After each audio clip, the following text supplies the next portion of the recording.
السلام عليكم ورحمة الله وبركاته. أسعد الله صباحكم بكل خير.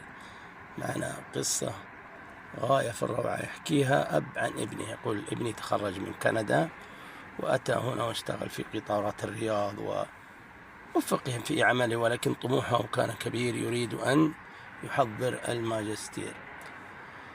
طيب، قدم في جامعة ماكنزي بأستراليا ودفع الضمان المالي وحجز التذاكر وأيضا السكن، وينتظر الموافقة من الابتعاث الخارجية لوزارة التعليم العالي.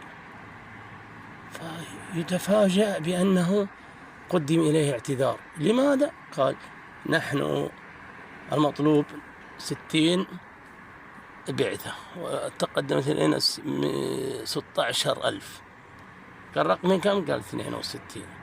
فأصيب بإحباط شديد. وتعلمون يعني الأب يحكي أن الأب يتأثر أكثر كمان بحال ابنه. المهم، بعد ذلك أنا قلت يعني الرزق عند فاطر السماوات والأرض يا ابني، تيأس، استعن بالله فقط.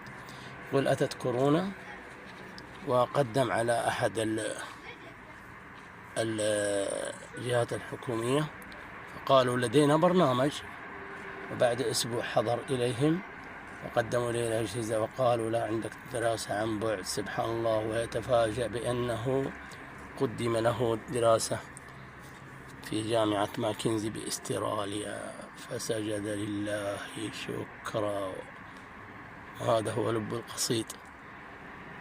سبحان الله. يقول: كفيت عناء الذهاب والسفر وأتت إلى الجامعة، أتى بها ربي وكفاني همها إلى البيت. سبحان الله. فأحيانا يتأخر أمر لك أو تمنع أمر فيكون في طياته الخير.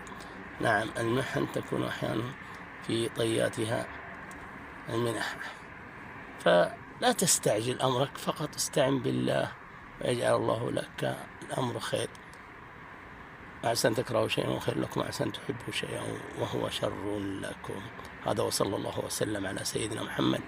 السلام عليكم ورحمة الله وبركاته.